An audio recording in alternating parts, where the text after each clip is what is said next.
As the countdown continued with just over 1,200 days left to save the planet, the Supreme Master Qinghai International Association members in Taichung, Formosa, collaborated with 29 other co-organizers to host the climate change conference entitled Protect Our Home with Love on October 11.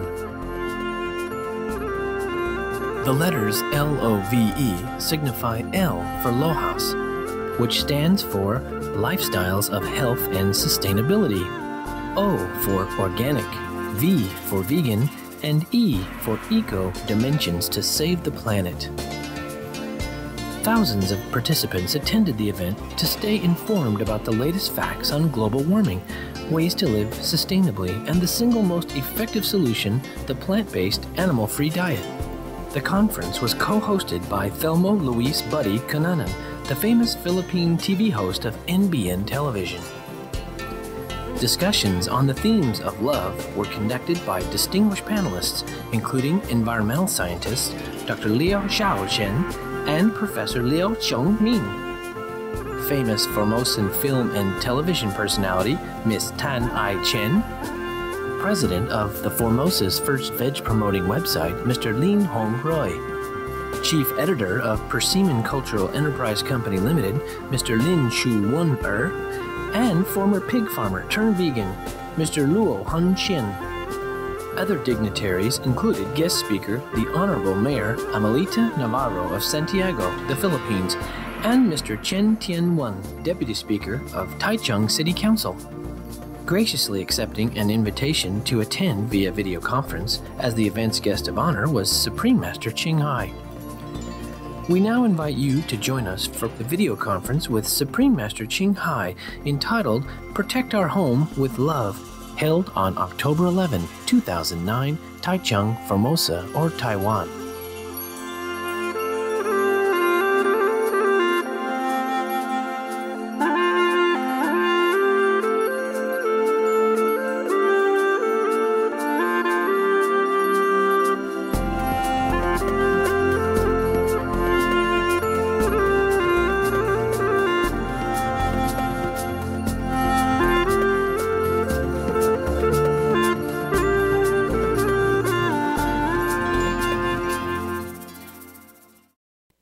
Greetings, honorable guests, ladies and gentlemen, and welcome to Climate Change Conference Protect Our Home with Love, which stands for LOHAS, Organic, Vegan, and Eco-Friendly. Greetings too to our worldwide viewers who are joining us today live through Supreme Master TV's 14 satellite platforms, IPTVs, cable TVs, and Internet TV via www.suprememastertv.com. Let's care for this planet and protect the environment today through this conference. I'm your host, Buddy Cunanan. Global warming and climate change have become serious worldwide concerns. The issue of climate is no longer just one-day news event, but now has a serious impact on everyone's daily life. Yes, very true. You know, there are so many terrible, terrible disasters that have happened. From the 2003 European heat wave, to the 2004 South Asian tsunami, to the 2005 Hurricane Katrina, to the 2008 Cyclone Nargis in Myanmar, to the recurring wildfires in California and Australia, to the terrible typhoons Pepeng and Ondoy that devastated Metro Manila and many parts of northern Luzon.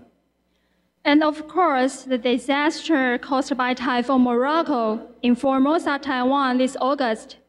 And lately as well, Typhoon Parma, which did not land in Formosa, Taiwan, but caused a lot of disaster in Yilan, which made us feel like we are facing the climate change. Indeed, you know, disaster relief, making arrangements for refugees, victims of energy and food crises, collapsing ecological stability, international, regional, and local cooperation, all of these are happening around us. Today, we are extremely honored to be able to invite many researchers and experts to join our conference. And through panel discussions, they will thoroughly explain the main causes and the effect of climate change and make concrete suggestions in 4 dimensions: low-cost, organic, vegan, and eco to address this global crisis. Yes, this conference is a product of so many groups and people coming together to protect the earth and protect the environment. And so, we have 29 co-organizers who have helped make this conference happen. At this juncture, I'd like to say a special thanks to Chongqing University for providing Hoishen Hall, this beautiful place where we can come and meet and talk about this very pressing issue of climate change and global warming. Yes, it's really such a beautiful place. Now, we would like to invite Dr. Shao Jiefu, the president of Chongqing University, for his opening remarks.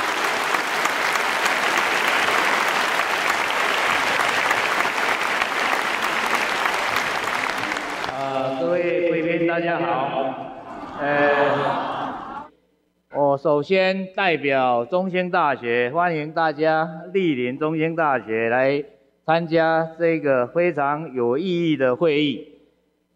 虽然这一次会议是用学术性的这个研讨会这个字眼，但实际上呢，整个这个会议经过精心的这个设计能够让每一位的来宾都能够清楚的了解并接受这一次会议所提供的一个非常重要的气候变迁的讯息。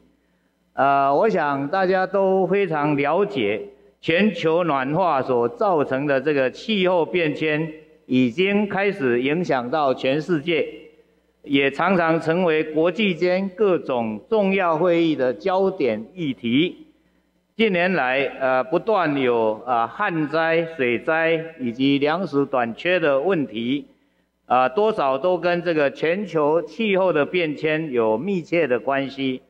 那么，特别台湾8月份，有创纪录的雨量，莫拉克台风造成非常严重的伤害。这个就是一个非常明显的例子。那这个我想这种气候的变化我想我们今天的会议有邀请几位非常重要的这个学者刘绍仁教授、柳宗明教授他们会给大家做非常精辟的解说。中兴大学今年创校90周年。是台湾历史最悠久的大学。目前，农业与自然资源学院、生命科学院、兽医学院、理学院、工学院、文学院及社会科学管理学院有7大学院，是教育部5年500亿的顶尖研究型大学。我们特别在农业科学跟工程的领域表现非常的杰出。特别在农业科学，我们已经进入世界100大，就是85名。所以呢，我们这个农业方面有非常杰出的科技人才跟资源，长期以来在农业的研究跟推广上面不遗余力。同时呢，我们把这个研究也落实在生活上，所以我们创立了全台湾第一个有机生态校园。也有这个有机的这个农屋市集，希望我们能够与消费者做很好的沟通桥梁。那么，所以我们希望能够对这个永续的发展有主要的贡献。那最后呢，我谢谢主办单位的用心，那么他以其他的协办单位付出很多的心力。最后祝福大家身体健康，万事如意，研讨会很成功，谢谢。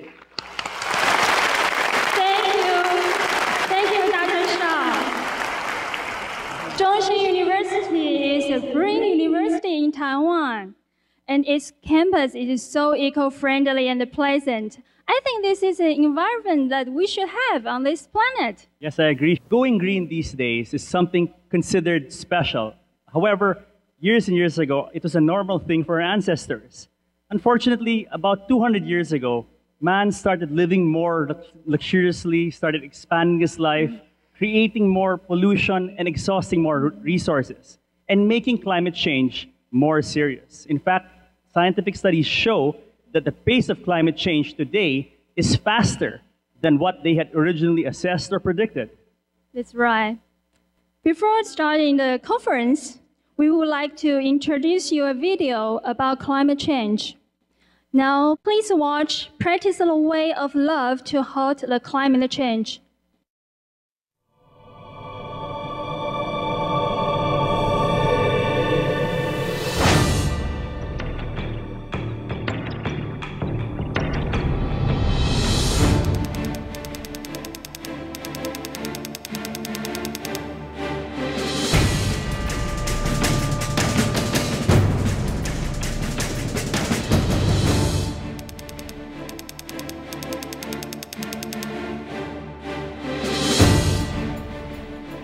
If you knew our home could be completely destroyed, or our lives are seriously threatened, would you let it continue going on?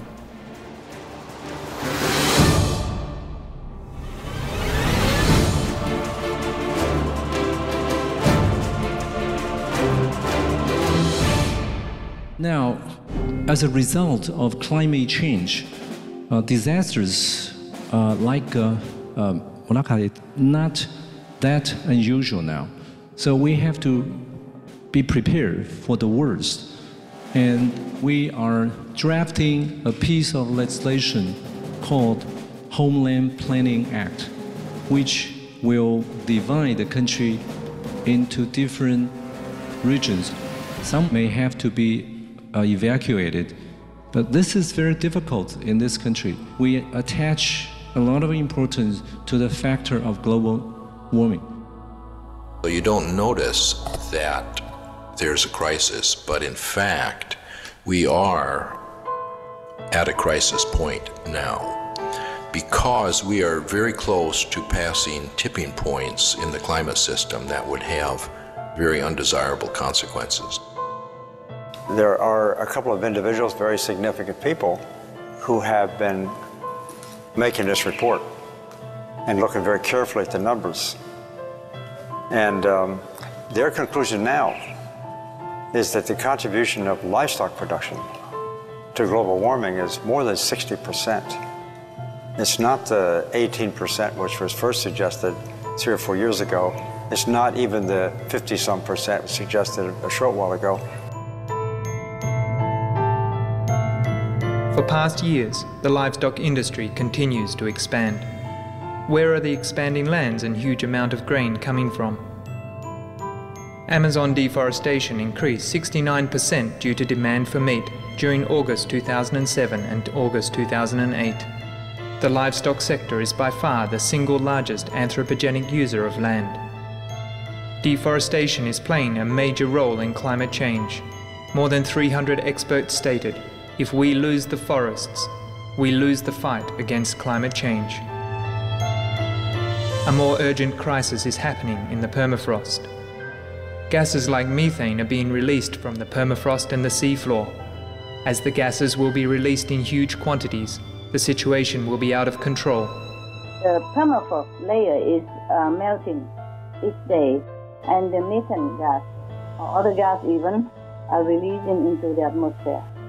Methane and nitrous oxide is made by livestock rising, livestock skipping. They are far more poisonous, far more dangerous than CO2. Another gas implicated in several mass extinctions in the Earth's history is hydrogen sulfide. This colourless and highly toxic gas deadens our sense of smell and at higher concentration causes blindness and eventually death. Livestock and chemical fertilizers seriously pollute the water. People use targetless fishing trawlers, promptly destroying the ocean ecology. The ocean area lacking oxygen grows. Hydrogen sulfide then results in a dead zone.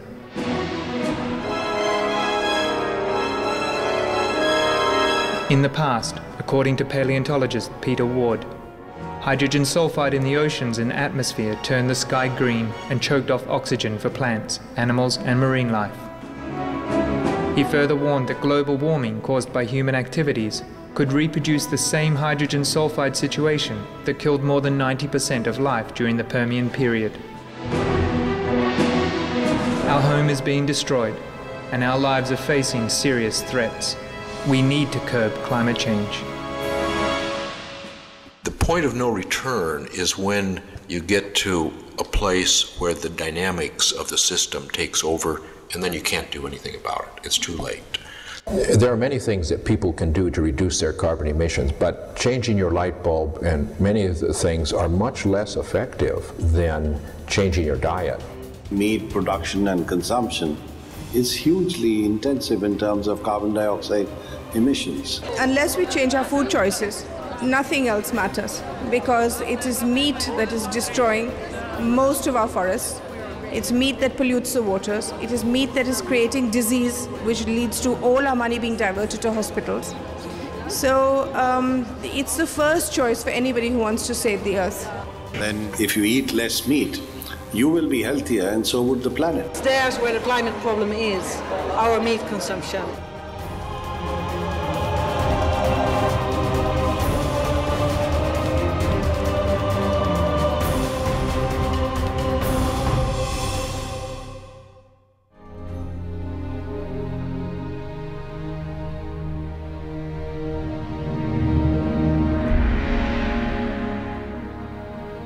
Earth, our one and only home.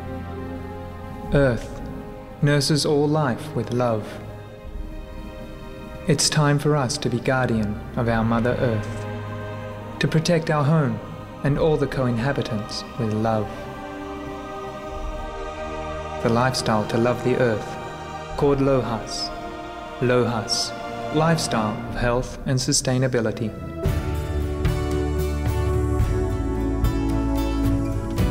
You don't have to have a farm to do organic plants. You can plant tomatoes in pots on your balcony. You can put potatoes in them. You can have these shelf pots that you can plant all your herbs in. You can plant your lettuces. Try something. Just experiment. In one of the longest studies ever conducted on organic farming practices, researched by the US-based Rodale Institute, has found that organic soil management not only minimises fossil fuel use, it can also reduce atmospheric carbon dioxide by removing it from the air and storing it as carbon in the soil. Scientists at the Institute estimate that if organic practices such as planting cover crops, composting, and crop rotation were implemented on the planet's 3.5 billion tillable acres, nearly 40% of current CO2 emissions could be absorbed.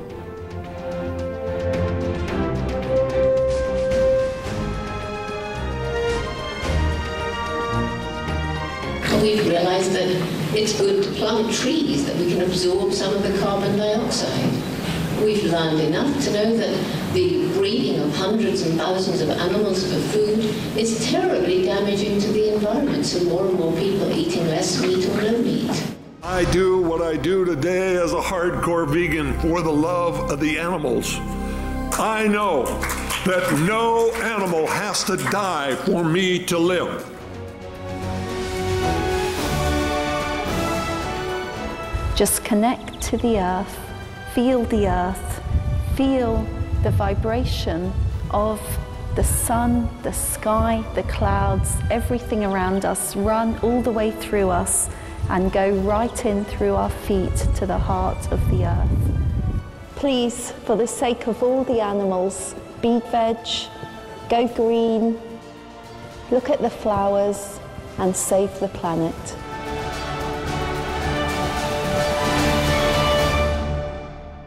Ladies and gentlemen, this video is a reminder for all of us to respect and cherish lives and to halt climate change in order to preserve the beauty and the harmony of this planet.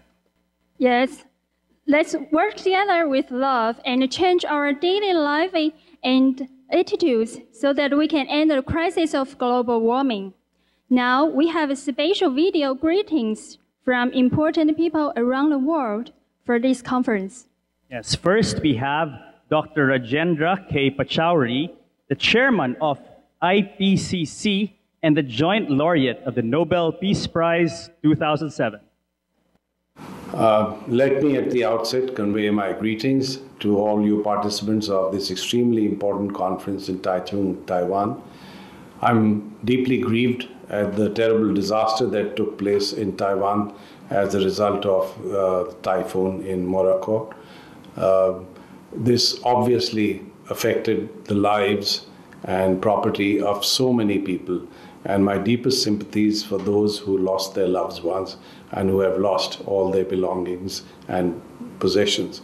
Now, I really don't want to link any single incident, any weather-related event to human-induced climate change, because that would be scientifically wrong. But I do want to emphasize that as a result of climate change, events like this are likely to increase not only in number and frequency, but also in magnitude and intensity.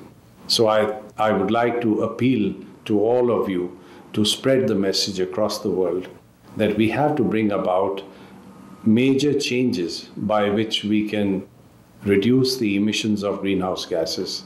There is, of course, a lot that we can do in industry, in transport, and in every economic activity that human beings carried out. But what is going to be critically important is for us to change our value systems and to change our lifestyles. An important element of changes in lifestyles is to be able to alter our diets. Unfortunately, the world has gone into a pattern of excessive consumption of meat protein. And you find that wherever incomes go up, people start consuming more and more meat, more and more animal protein. Just to give you an example, the first time I went to China was in 1981. And at that stage, about the only meat that people ate was pork, or some amount of poultry products. But today, with the increasing prosperity of China, you find a lot of people eating more and more meat. And China is not alone. This is happening in other parts of the world also. I find that even in India, which is essentially a vegetarian society, a great move towards eating much more meat, much more poultry products, and so on. So we know that the emissions of greenhouse gases associated with the cycle of meat production, poultry production, and all forms of animal food that we consume is extremely high. And one means by which we can reduce the emissions of greenhouse gases is to see that we cut down on meat consumption. And the result would be that not only would we be healthier, but so would the planet. It's now proved beyond doubt, medically as well, that those who live on a vegetarian diet certainly avoid some of the worst diseases that are now associated and are known to be associated with consumption of animal products, with poultry, and so on. So my submission would be that we should eat much less meat, and if possible, we should eliminate the consumption of red meat completely, because red meat, that's beef, lamb, mutton, is associated with the highest levels of emissions of greenhouse gases of all forms of food. So if we really want to save the planet, if we want to live a healthy and contented life, I would like to submit that moving towards much lower consumption of meat would be the interests of human beings, and it certainly would be in the interests of the planet. So I would like to appeal to you to consider this carefully, and you would find that when you make such a move, that you'd actually feel much better. And my slogan is, if you eat less meat, you would be healthier, and so would the planet. I hope all of you will deliberate on all aspects of climate change, and particularly on the importance of bringing about lifestyle changes. So I hope you have a productive and very pleasant conference. Thank you. Thank you, Dr. Pachauri, for your loving concern for Taiwan and your dedication in saving this planet. Next, we have Mr. Philippe Roch, the former director of the Federal Environmental Office in Switzerland.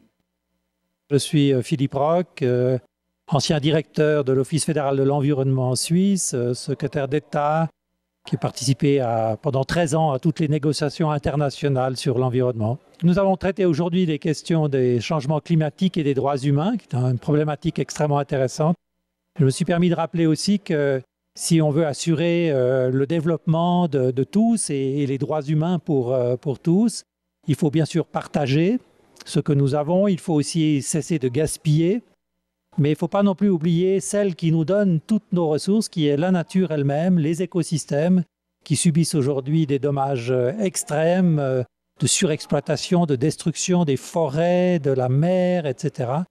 Et qu'évidemment, pour partager les uns avec les autres, il faut avoir quelque chose à partager, et c'est vraiment la nature qui nous donne tout ce dont nous avons besoin, et il faut absolument que nous la respections comme notre mère. Alors bien sûr que je suis très heureux d'apprendre que vous aurez une conférence vidéo sur l'environnement, et dont le thème est de protéger sa propre maison avec amour, Protect your home with love. Et je pense que ça, c'est l'élément fondamental. Dès que nous avons compris que nous vivons dans une grande maison, tous ensemble, dans une grande famille, tous les humains et avec tous les êtres vivants, les animaux, les plantes, alors notre relation avec la planète change et nous la respectons et nous ne pouvons plus la détruire.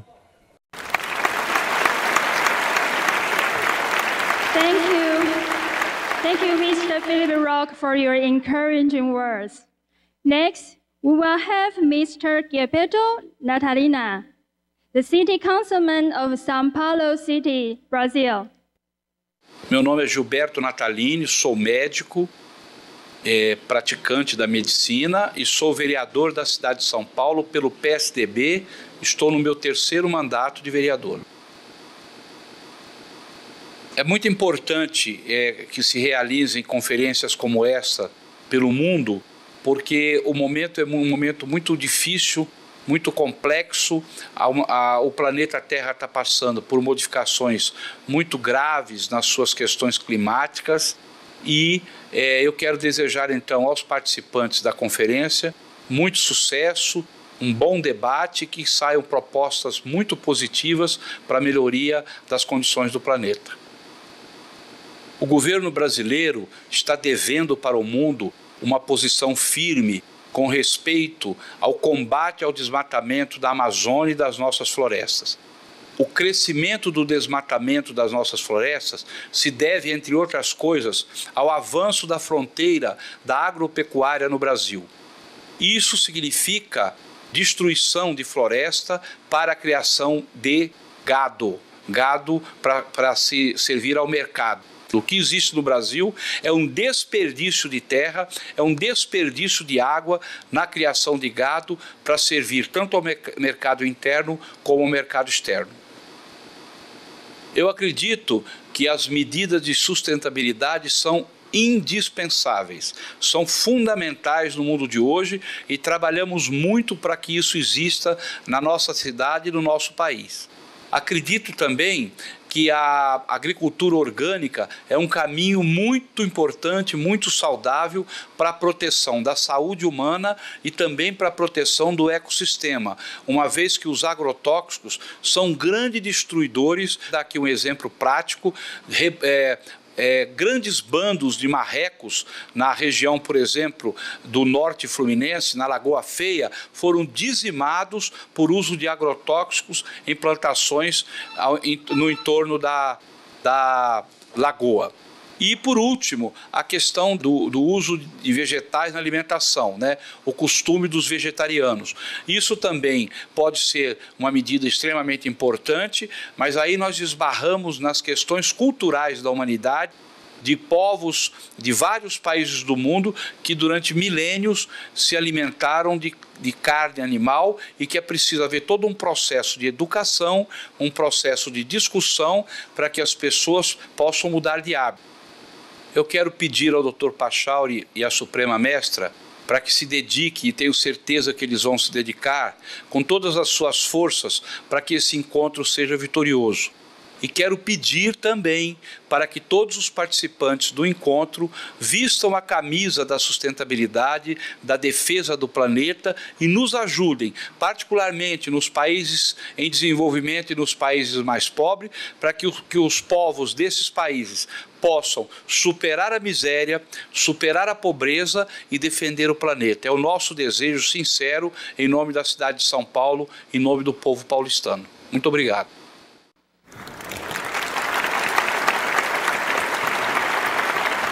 Thank you, Nina, and all the speakers again for your time and sincere efforts to halt climate change. Many thanks to all our esteemed guests of this conference for sharing with us their great and exciting viewpoints.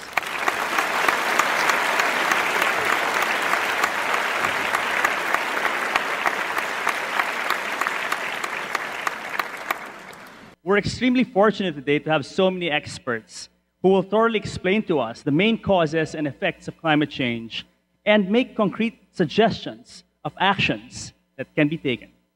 Yes, action now is very important. Our estimating experts have put lots of effort to study climate change and appealing to the people of the world to recognize the very real threat of global warming.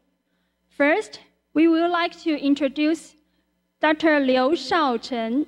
Yes, Dr. Liu is currently the director of the Research Center for Environmental Changes, Academia Sinica.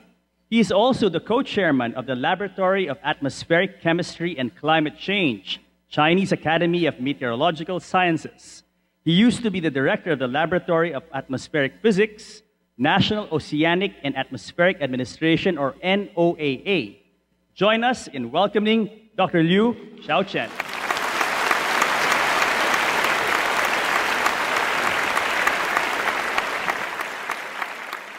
Thank you. Supreme Master Qinghai, President Xiao Jiefu, Honorable VIPs, ladies and gentlemen, good afternoon. Thank you for inviting me to share with you this afternoon about one important subject, that is global change and the August 8 flooding by Typhoon Morak.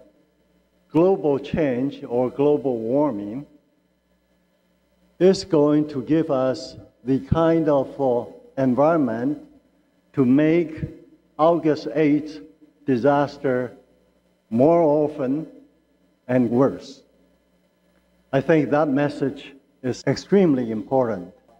Global temperature increase is over last century about 0.6 degrees centigrade.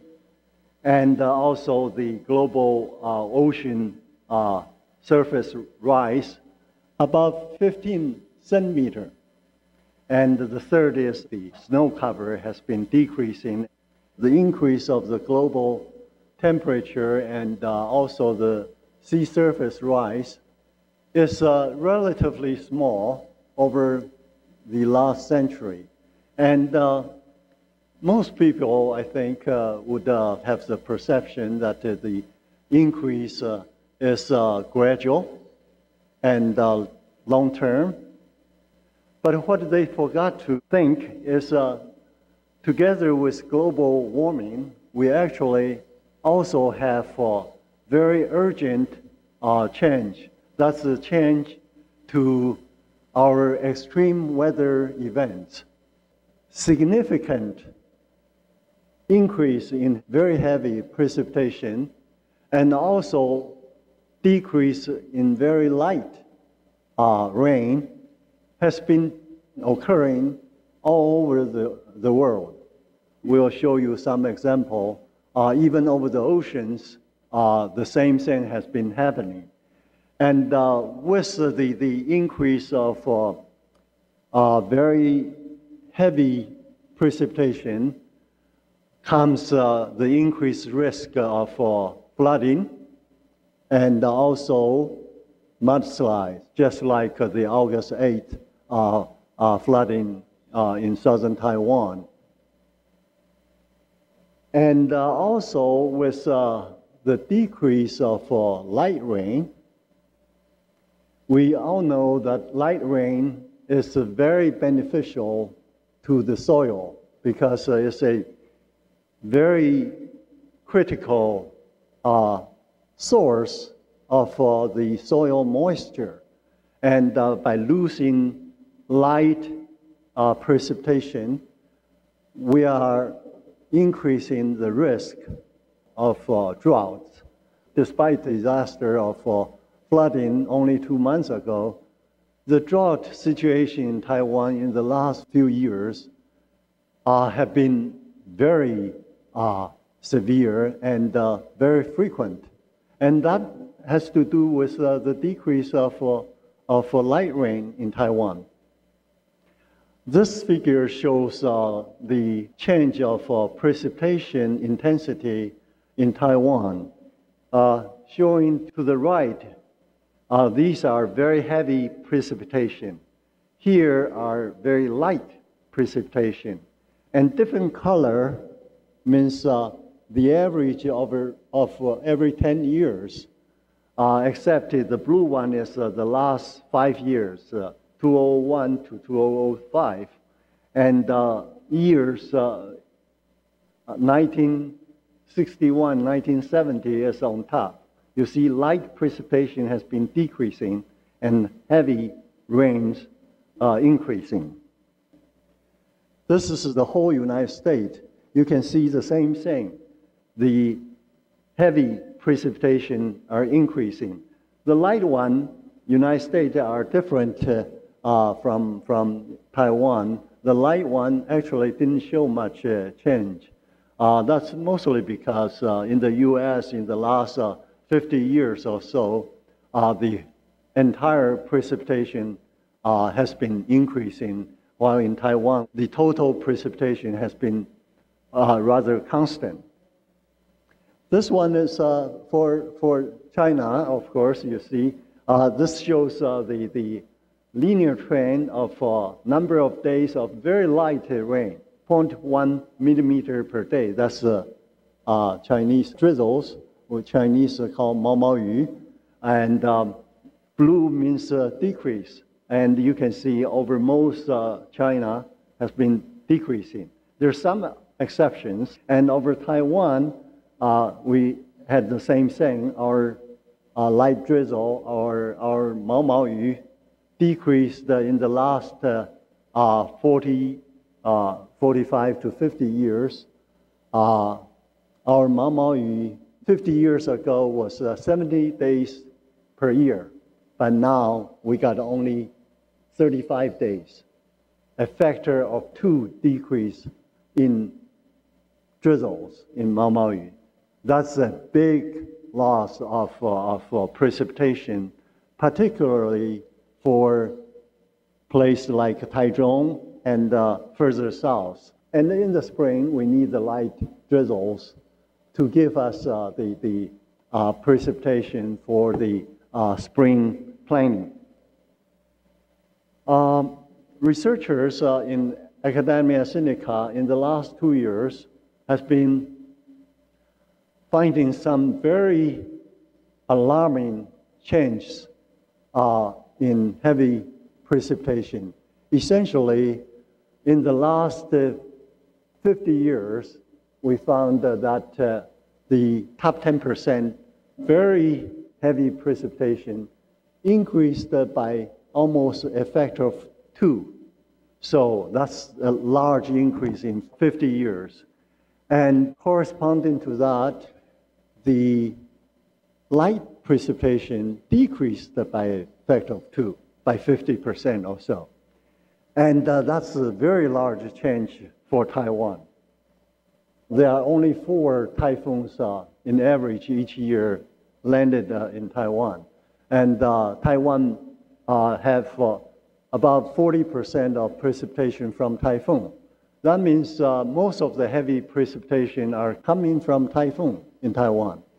And in other words, the very heavy typhoon precipitation in the last 50 years has increased by a factor of 2. And you can imagine that really increased the flooding and the mudslide. We are predicting there will be more strong precipitation associated with typhoon to Taiwan in the future years. In fact, we are predicting the next increase by another 4, instead of by factor of 2, the next one will be by factor of 3. And the increase by another fold will take not 50 years, only about 20 to 25 years, because the increase in global temperature is going to speed up in the next century, essentially almost doubling, in fact, near the end, tripling the rate for global temperature increase. Actually, we try to quantify the change in the precipitation intensity with the global temperature. We divide the intensity into 10 equal parts. So this is the top 10% precipitation, very strong precipitation, typhoons. And this is light drizzles, the Maoyu. And you can see the strong, heavy precipitation. For each degree increase in global temperature would increase by a factor of 1.4 or 140%. And the light one would decrease by 70%. Now, this is the IPCC's prediction of temperature increase in this century, okay, 21st century. And the often mentioned B1 case is the case that temperature would increase by a factor of 2 by the end of 21st century. And that's when we try very hard to decrease the greenhouse gas emission. We increase temperature only by 2 degrees. If we don't try to limit the greenhouse gas emission, we would get the A2 case. That's the pink one, or this one. And A2 case, the temperature increase is fairly close to 4 degrees. With the B2 case, because it's increased by 2 degrees, and each degree is 140%, 2 degrees means 280% increase in heavy precipitation. And A2 case is 4 degrees, 4 times 140 is 560% increase in precipitation, heavy precipitation. And that's really alarming. I can't believe living in that kind of environment. And that means that typhoons in Taiwan would bring 3 to 5 times more heavy precipitation. And imagine that would mean at least 3 to 5 times more floods and more mudslides. And here I want to mention that we should not forget decrease of light precipitation because it's in different seasons in Taiwan. As in winter and spring, the decrease of light precipitation will continue increase the risk and the frequency of drought in Taiwan. This shows for southern China is the similar thing. The heavy one is not as much. It's 63% for each degree. And that's about half of Taiwan. The pink one, you see the global average, the heavy precipitation would increase by 110%, a little bit less than Taiwan, but very large. And these increases are going to be larger in the tropical region. And that means where a lot of precipitation already is going to increase more. And also in places like India in the summer monsoon, they have very heavy precipitation. Those are going to get more and more frequent. So the place with a lot of flooding is going to have increase. But where there's very little precipitation, actually the drought is going to get worse. What we are saying is that globally we are seeing the same thing. Very alarming change in heavy precipitation and light precipitation. And the only way to stop these kind of disastrous change is to stop increasing greenhouse emission. Thank you for your attention. Dr. Liu, for your insightful speech. Thank you very much, sir. We need more scientists like you to awaken people and make people understand the seriousness of climate change. Let's give him another round of applause, please.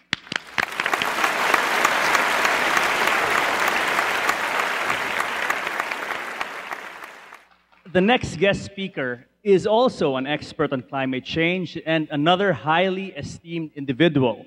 He is Dr. Liu Chung-Ming. Dr. Liu is the professor of the Department of Atmospheric Sciences and the director of the Global Change Research Center of National Taiwan University. Let's now warmly greet and welcome Dr. Liu Chung-Ming.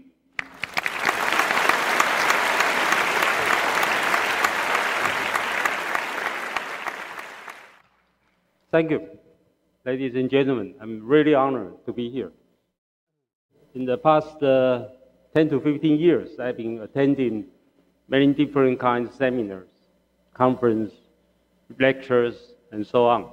But today is more than 1,000 audience, and I understand through broadcasting, it's probably like 100 million. I'm really honored to have this opportunity to talk about what I've been doing in the past few years.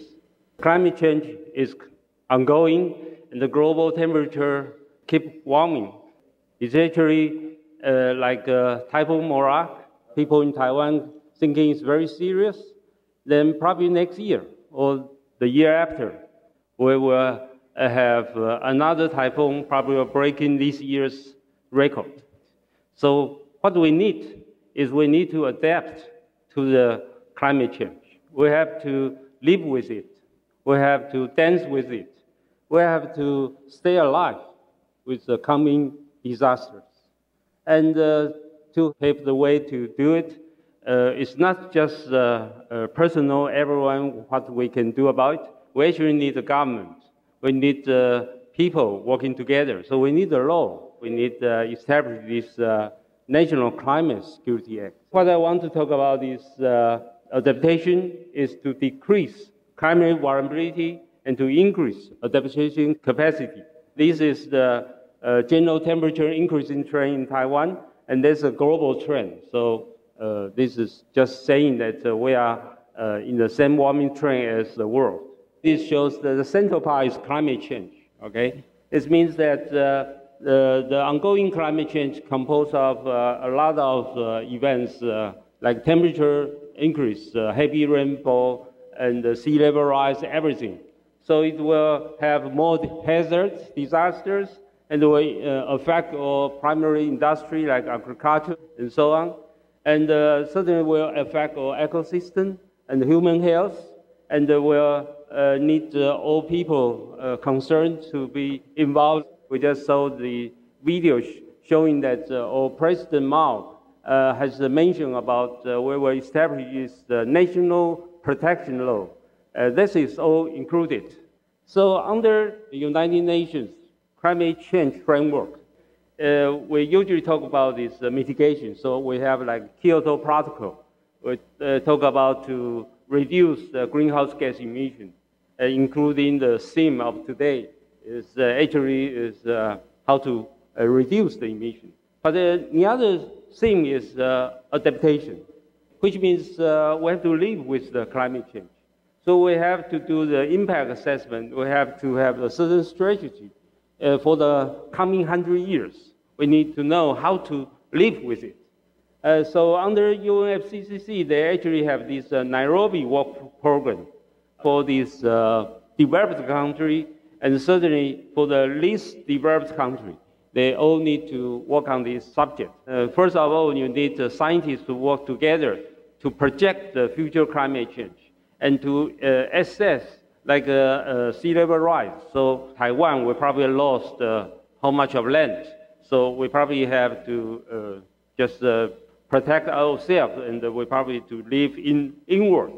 And also about this heavy rain, if we can estimate that how much frequency of this heavy rain will increase and how much amount of water will come in, then we probably have to figure out, like for the mountain area, could we have more people living there? I mean, all these landslide, the more serious events will come out. So what we should do with that?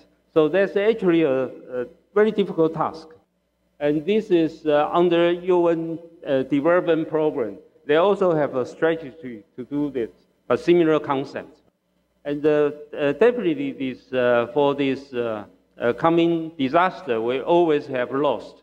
So talk about adaptation is just to minimize the loss. So in a simple wording is that this year we have record-breaking rainfall. We also have record-breaking loss. But later, for the coming years, we probably have another record-breaking rainfall and typhoon and so on. But we don't want to have another record-breaking loss. How much we can benefit from doing this adaptation task. And this is talking about worldwide, besides UN, each country, what they do. Are they doing on this subject, like EU, Canada, Australia, Netherlands, and the United Kingdom? UK actually passed a climate bill to tackle this issue. And for developing countries like China, like India, they have set up the initial program to work on this. And certainly for these least developed countries or small island developing states, they are working on these subjects under UN guidance. And currently in Taiwan, last year I've been working on this project. So we did a certain survey. And seems that most people in Taiwan, they understand the current status of climate change. They know the threat to these small islands, okay? And the issue is how can we tackle this? For instance, if another typhoon Morak coming, do we construct more, like a high wall so we protect ourselves within it? The engineering approach probably will not work. So we need something else. We need a non-engineering approach. However, talking about the adaptation, people will say that once you adapt to the climate change, probably means that we will not be facing another serious typhoon. Actually not. We will still have a serious typhoon because the temperature warming, we have a higher temperature seawater, and will help to intensify the intensity of this typhoon and also widen the typhoon influence area. The natural disaster still cannot be avoided, but we can hope to reduce the damage. That's the general expectation we hope. Under this general idea, last year, we proposed a framework on the National Climate Change Impact Assessment Adaptation Strategy. We need legislature adaptation, industry and land use adaptation. So our president mentioned about National Land Protection Law is actually one of it. It's just part of this general framework. Okay. This for coastal, there's a low-lying area like this year in Pingtung, this land subsidence area. The total population, I think, is close to 50,000 people. So we cannot just move them. We cannot just say you are not suitable to live at this subsidence area with the sea level rise and land subsidence. This area is definitely the most vulnerable area in Taiwan. But we cannot just move them. We have to have a plan. We have to have a strategy to work on this issue and probably take 30 years to thoroughly move them. That's a long-term and a difficult task. Okay. So we need legislation to pave the foundation for all the tasks. One simple act I propose is this Climate Security Act. Under this, the greenhouse gas emission is right here. With this greenhouse gas emission, we have a lot of interaction going on. So actually, there's a lot of money going through these greenhouse gas emissions. For instance, carbon tax, or maybe these cap and trade activities, like emission trade and so on. It probably will get to the general reduction of the greenhouse emission from this country. But from all this money flow, we can take out some of it into this three funds. One is called Climate Security Fund, which for each disaster like this year, government have to pour out a lot of money just for rebuilding the areas. And the other is for minority fund, for those most disadvantaged minority welfare. Another is for adaptation fund. So my general conclusion is based on the evidence of climate change and impacts, proper adaptation strategies are needed to sustain the future development of human systems. A proposal for national climate change adaptation framework is addressed to facilitate adaptation capacity building in Taiwan. The Climate Security Act is waiting for positive response from regulators. Thank you. Thank you, Dr. Liu, for your excellent speech. Thank you, sir. Ladies and gentlemen, we will be discussing other important issues later. But before that, let's watch a beautiful Aboriginal dance performance to remind us about nature with harmony. Yes, here in Taiwan, there are over 12 different Aboriginal tribes. And today's performance, a very beautiful one, is by the Min Thai Aboriginal Dance Club, composed of high school boys and girls who practiced very long and very hard to present a very special dance number. Have you ever seen this before? No, but in the Philippines, we also have many Aboriginal tribes, and they're very similar to the ones you have in Taiwan. So this is something that Philippines and Taiwanese share, the Aboriginal links. And today's dance is actually 3 special dances that are now merged in one, called the Mountain Forest Shaken Dance. So let's all extend a hand of friendship to our Aboriginal brothers and sisters by giving them a warm round of applause.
Yes, what a wonderful performance. I almost want to join them. Now, this is a beautiful example of the beauty of ancient traditions and the need for all of us to preserve these for generations to come. Now, many thanks to the Thai Aboriginal Dance Club, whose members are actually members of Taiwan's indigenous tribes as well. Yeah, do you know eagle is a holy bird of Aboriginal? No. I saw some of them dancing kind of like an eagle dance. Yeah. So every boy has been taught to learn the spiritual of the male eagle. Yeah. How interesting, how interesting. And it was one of the 3 themes of the dance. The first was harvest, the second youth, and the third power of nature. We have a special video greeting for all of you from Miss Liv Cleveland. She is the Information Director of the Norwegian Animal Protection Alliance, who will share with all of us the need for humankind to coexist with nature. Greetings to all of you who participate at the conference. This is Liv Cleveland. I work for the Norwegian Animal Protection Alliance as a lawyer, and I'm working to try to give animals the rights that they deserve in our society. I'm a vegan, and that's because of the animals and also because of the environment. In our society, animals are kept in factory farms where they have no possibilities at all to live like what they are made for. Young babies are taken from their mothers. Mutilations are common. The animals are fed intensively. Many of them never see sunlight. They are kept indoors all their lives. And they are transported to slaughter in thousands, in millions. So the animals are forced to live in a way that is detrimental to their health and welfare, and that is a major reason for me not to eat the meat. Also, I don't eat meat because of the environment. Meat production is actually one important reason for why our climate is changing so rapidly. To stop to eat meat is something that everyone can do to help stop the changes in the climate. And a lot of the energy in that plant food is lost in the animal to keep the animal alive and as manure from the animal. So it's much better to eat the plants directly because then you'll use less energy than if you eat meat. So one way to fight world hunger is actually to eat less meat. Animals are in many ways like us, stop to eat meat. I think everyone that has been so lucky as to get to know an animal as an individual knows that an animal like a dog or a cow or a pig or even a hen is a person. I wish a lot of luck to the conference Protect Our Home with Love in Taichung, Formosa. And I hope that everyone who participates will extend their love to animals. Be red, go green to save our planet. Please Liv Cleveland. We are so touched by your love for this earth and animals. Yes, it's truly very inspiring. And that is also one of our next topics, to live in harmony with nature. Everyone knows our theme, love, or L.O.V.E. And we hope that all of us can live simple, healthy, and of course, vegan lives. Our next speaker is someone most of you are familiar with, Ms. Tan Ai Chen. She is a true animal lover who has rescued many stray cats and dogs and beleaguered animals. A famous movie and TV actress, Ms. Tan is also a vegetarian cooking show host. Let's warmly welcome Ms. Tan Ai Chen. 谢谢大家好，谢谢。我非常谢谢哈，在座有很多的人呢，会每天固定会收看我主持的现代性素派的节目。那么每天下午5点或者早上11点，或者是半夜1点半哈。那么我主持这个节目已经有7年。每一天有1到2种不同的素食的料理，那么总共也已经有2000多种。谁说吃素没有变化呢？对不对？啊，谢谢。那么我吃素呢有21年的时间了，哈。那么吃素呢真的很好，那可以让我们身体健康，变得更有耐力，也当然会变得比较年轻。还好我现在56岁，看起来不像65哈，就是吃素给我们的这个最大的好处。很多人会问我，你为什么会吃素？那么在中国，如果说吃素都会跟宗教有关系，因为是在佛教系统里面不杀生延伸出来的慈悲行为。但是我吃素是因为我舍不得吃小动物，跟宗教一点关系都没有。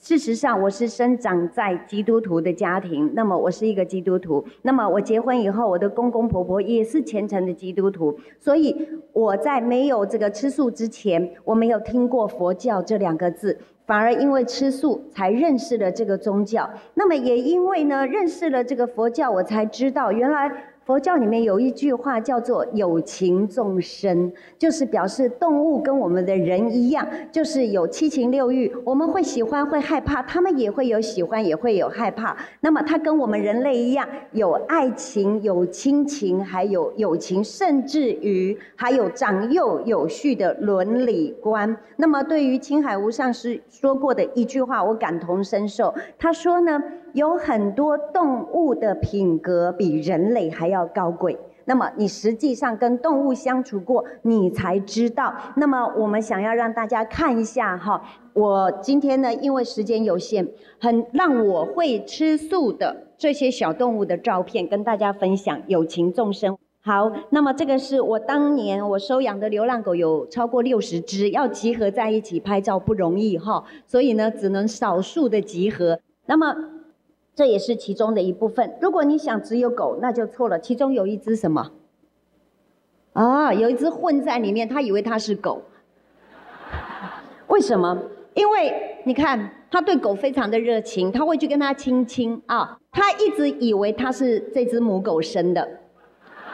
而且它很聪明，我60多只狗，很多都是流浪狗。我们这只小猪叫菲利啊，那么它一进门就认定了这一只我们全家最漂亮的那个叫做 Queen， 它就一直以为它是 Queen 生的小孩。那么有一次让它看到猪啊，它居然惨叫，因为它没有看过世界上的动物。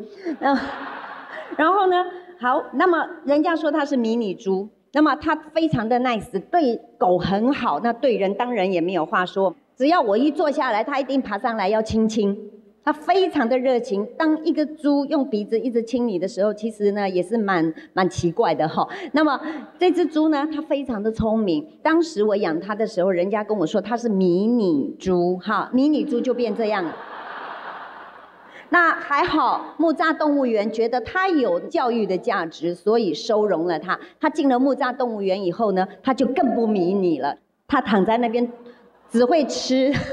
但是呢，如果你们说猪是笨猪的话呢，我必须要平反啊。那么在这个送到木栅动物园2年之后，我有空我去看它的时候呢，我只是在旁边说：“菲利，妈妈来了，妈妈来摸小脸。”他一听到摸小脸，他就马上站起来，因为呢，他最喜欢把他的大猪头让我来摸，他自以为他还是小脸，所以呢，我一摸他，他马上就站起来。人家就说他怎么会认得你？我说当然哦，因为他是我儿子嘛，所以他2年之后还认得妈妈的声音。所以你说猪是笨猪，那真的是冤枉他们了。那么如果你想我只有养狗跟猪的话，可能就错了。这些狗呢，都是我曾经饲养过的。这是獒犬啊，大家都知道獒犬会吃人，对不对？很凶。但是呢，事实上呢，我从它的身上印证到，因为我每天放佛经给它听，然后让它听佛号，不到半年，它不但不会咬人，它甚至于可以让邻居不认识的小孩每天牵着它出去散步。所以说呢，其实动物跟人一样，经过教育跟这个影响，它是可以改变心性的哈。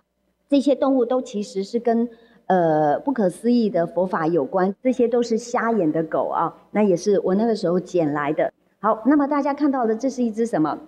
松鼠。那么它是被妈妈遗弃，它掉在草堆里面的时候呢，大概只有不到10公分，那么眼睛还没有张开，然后我用针筒，然后用米浆一点一点的把它喂养长大。那么长大到了7个月的时候，因为我养动物我不会关，我就放养，让它在院子里面。那么它居然趁着我不在家的时候，带着她的男朋友回来。是一只长得非常英俊的大松鼠。那么每一天呢，它把它自己吃的食物吃完之后，都会留1、2颗葡萄，偷偷的咬着带到围墙外面给她男朋友吃。那以后我就会帮她准备 double 2份，然后她自己吃饱了再带给她的男朋友。可是每一天她都是这个样子，跟他出去谈恋爱，然后晚上回来睡觉。可是慢慢的她就不回来睡觉了。那么但是她每天还是回来会咬食物出去给她男朋友，因为我一定会帮她准备了1份。那么到了8个月大的时候呢，她居然有一天开始她也不回来吃东西了。我非常着急，我就打电话问这个木栅动物园的兽医，他了解了这个情况之后再问我他几个月大，我说8个月大，他就直接跟我说了一句话：恭喜你做阿嬷。所以你说他们有没有爱情？有，我非常恭喜他有这样子的一个归宿哈。好，我们再来看下面，他像不像我生的？跟我长得好像哈。那个时候呢，因为很可惜的是，在20几年前，我们台湾没有动物保护法，那么也没有野生动物中途之家，所以那个时候台湾的人呢非常喜欢养野生动物来做这个宠物。那么有的时候是弃养，有的时候是没有办法养，所以我那个时候有一个非常多事的老公，他都会说我老婆会养，所以他就把它带回家，所以我才会有这样子的经历哈，跟这些动物相处。那么当然你只要跟他相处，他就是把你当作自己的妈妈一样看待。来，我们再看下一张。好，这是一只什么飞鼠？飞鼠也是因为它出生以后，它的妈妈不愿意喂它奶，它的主人也不会养它，所以呢，我把它一点一点的养大，到最后我还要教它怎么飞，因为它以为它是狗，它是用脚在地上走路。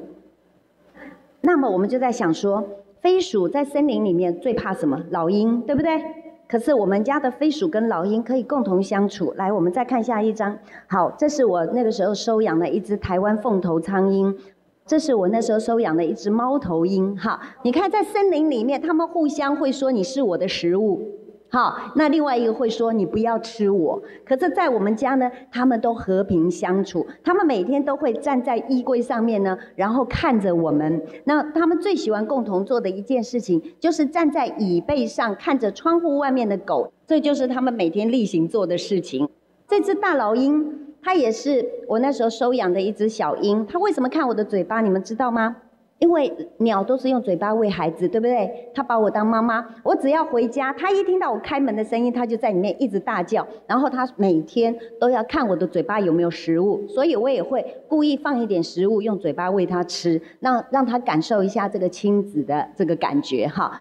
好，这是一对鹅，在他们身上，这一对鹅爸爸、鹅妈妈的身上呢，我看到了他们那一种没有办法这个去形容的一种爱情，还有父母子女的亲情。好，它真的深深的让我感动，希望将来有这个机会跟大家分享这些小动物的故事。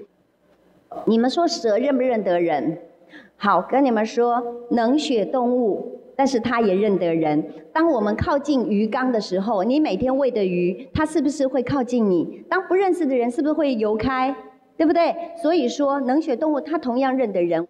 他当然认得，因为他在我的身上都非常的觉得舒服哈。好，这是我去采访一只黑金刚猩猩，它关在一个笼子里面，我进去里面采访它。那么曾经有个动物叫顽皮家族，对不对？好，那么他们说我是搏命演出，可是呢，我非常的难过。因为在这只金刚猩猩的眼睛当中，我看到了是一个非常悲伤母亲的眼神。因为我们大家都知道，野生动物被关到动物园里面，被迫离开他的家人，但是他有没有感情？有，他跟我们人类一样是有亲情的。所以说，永远忘不了那一副感伤的神情。所以说，我们要爱护动物，当然最直接的方法就是保护它。昨天有一个人跟我说，很多人抱着狗跟猫说我很爱动物，但是怎么舍得嘴巴说爱动物，但是嘴巴继续啃食动物的肉肉？对不对？所以说呢，我们将心比心，动物跟我们一样是有情绪的，所以呢，我们不要让我们害怕的事情加诸在他们身上的痛苦。所以这就是我吃素的原因。谢谢各位，让我有机会分享，谢谢。Thank you, Ms. Tan Ai Chen, for your very heartwarming and moving stories. Very inspiring. Thank you. Have you watched Ms. Tan's movies? Yes, since I was a little girl. You know, I think it's great that celebrities get involved in good causes because they're able to influence other people to do good deeds as well for nature, for the animals, and for environment. Don't you think so? Yes, I totally agree. And I love Mini Pigs because of her. Many people and most friends of mine are paying more attention on animals and the stray cats and dogs. That's great to know. Okay, our next speaker is Mr. Lin Hung Rei, who is the president of Swiss, the first website promoting vegetarianism in Formosa. So let's all welcome Mr. Lin.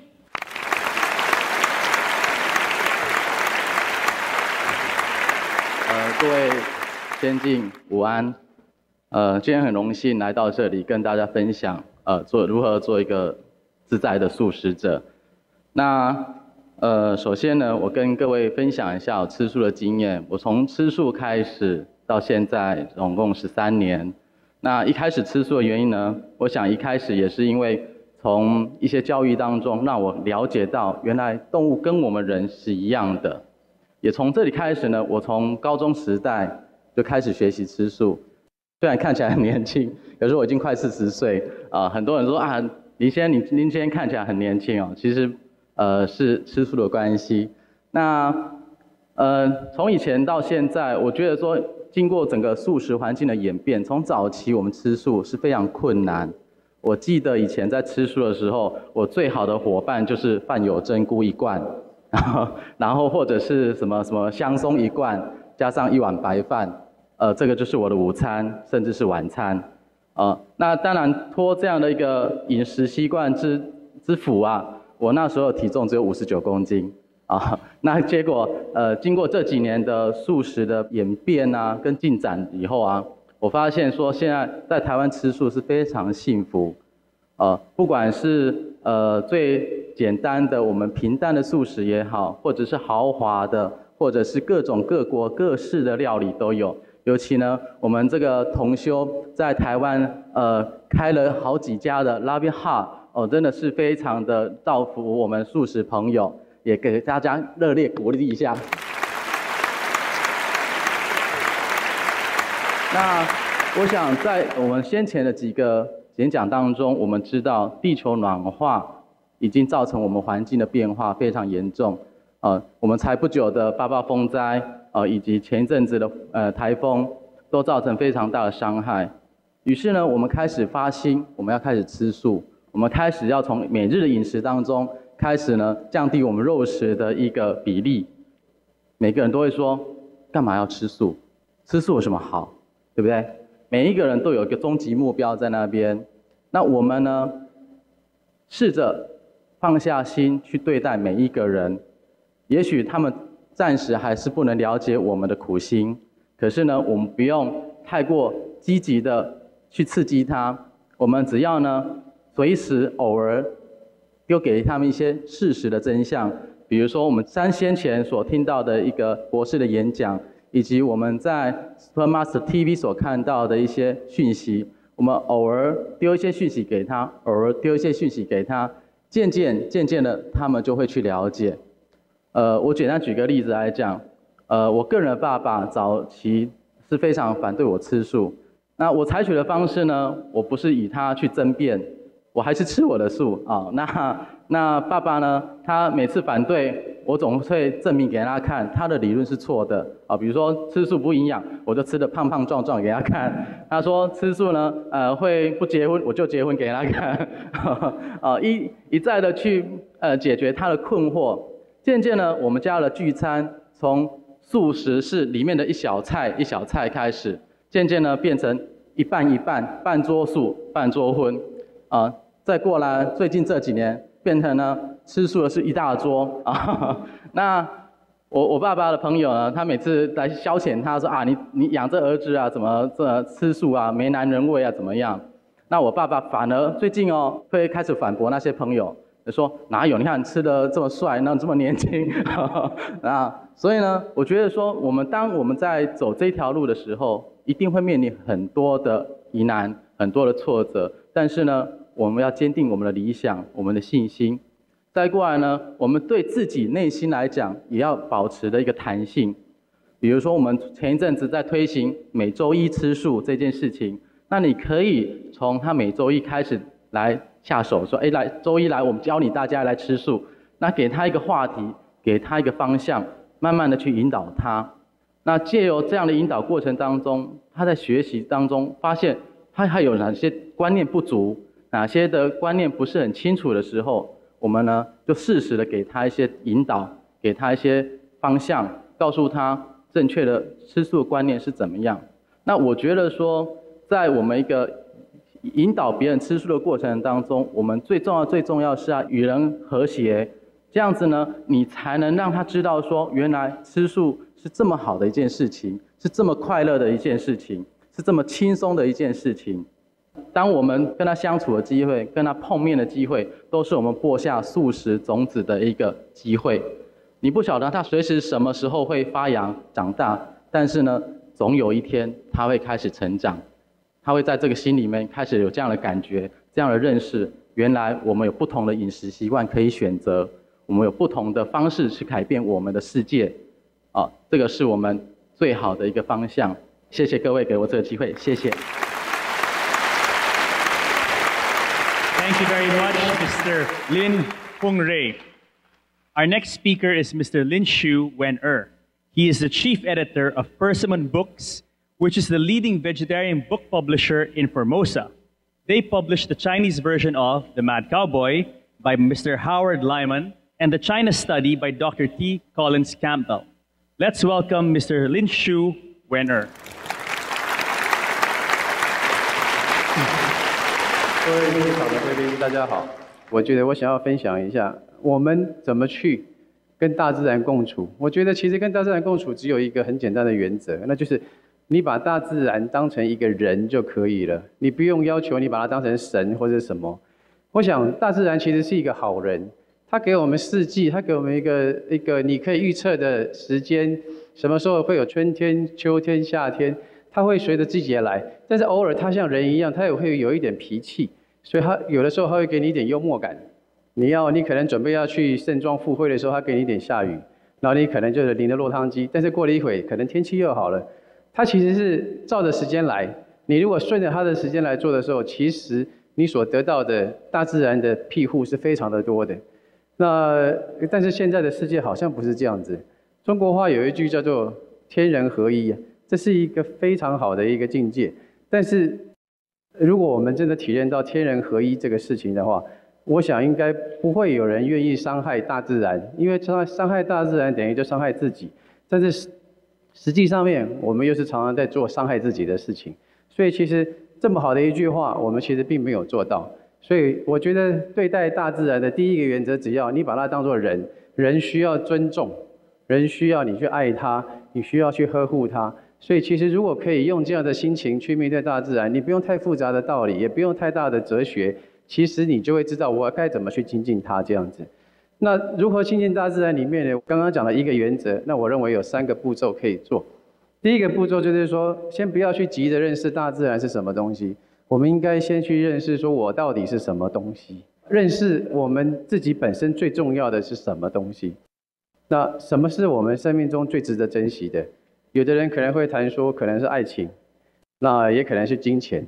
但是其实在这里面，所有的命题里面，如果没有生命本身，其实后面的爱情或金钱其实都没有任何的意义。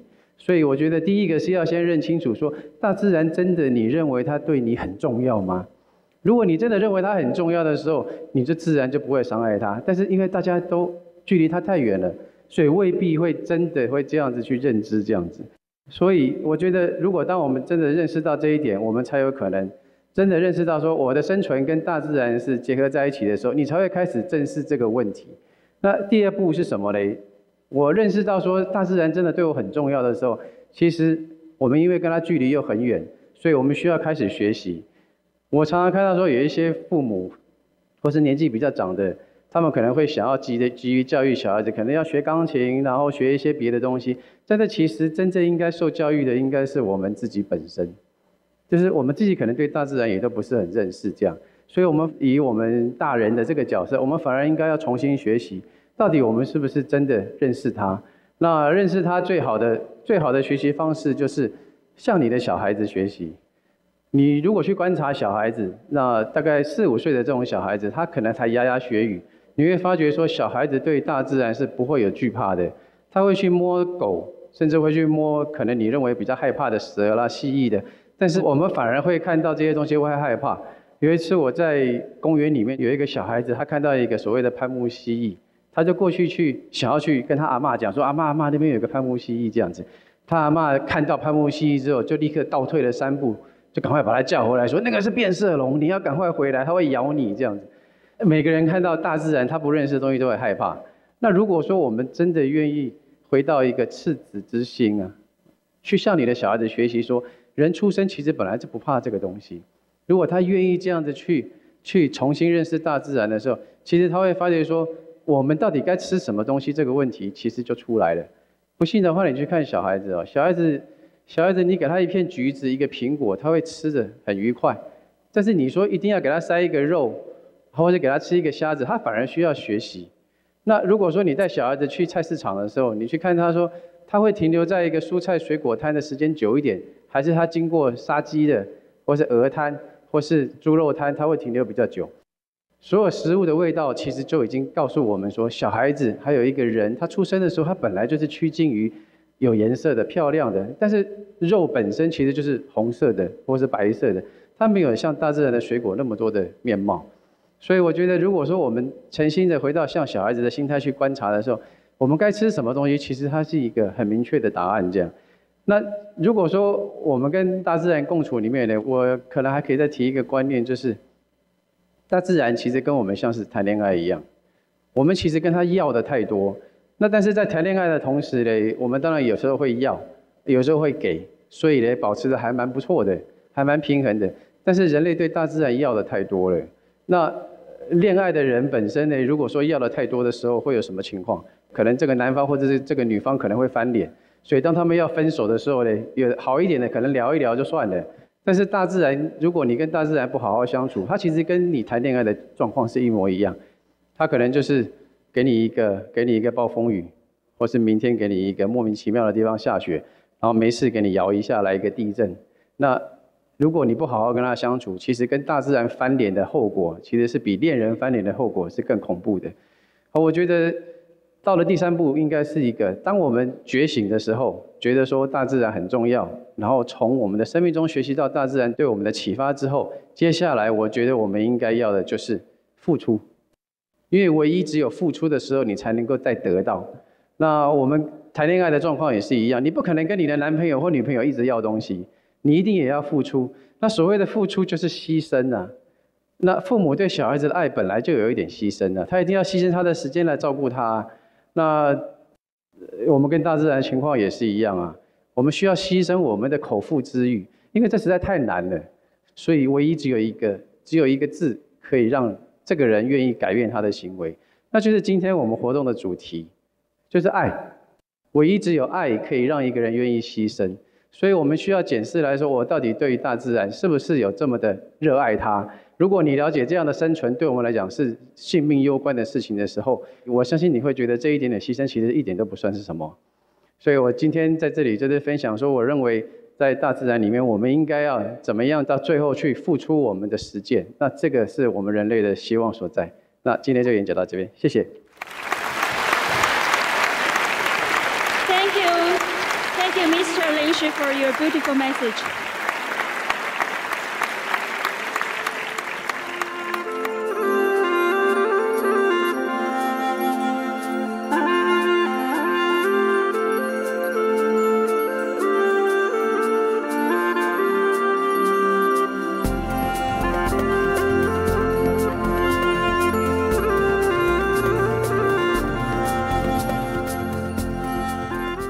我本身是养猪户，我现在转为素食，然后这场研讨会对我来说意义非常的重大。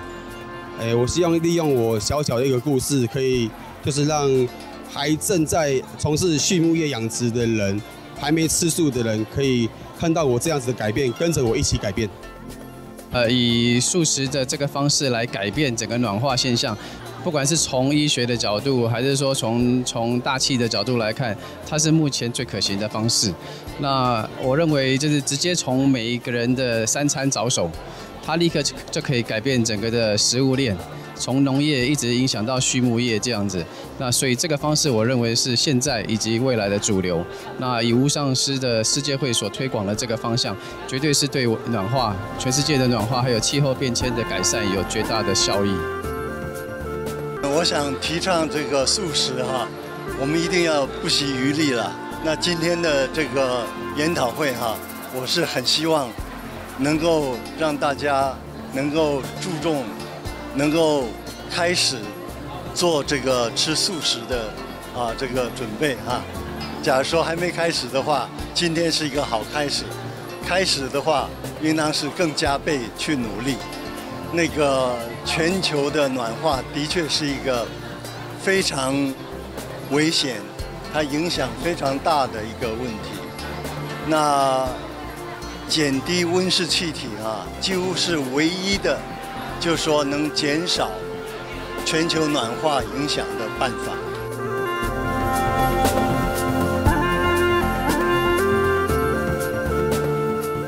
我觉得不分国籍、不分宗教、不分团体、不分政党，大家有志一同，就是为了自己的身体健康，也为了地球环保，我们应该要用蔬食来救地球。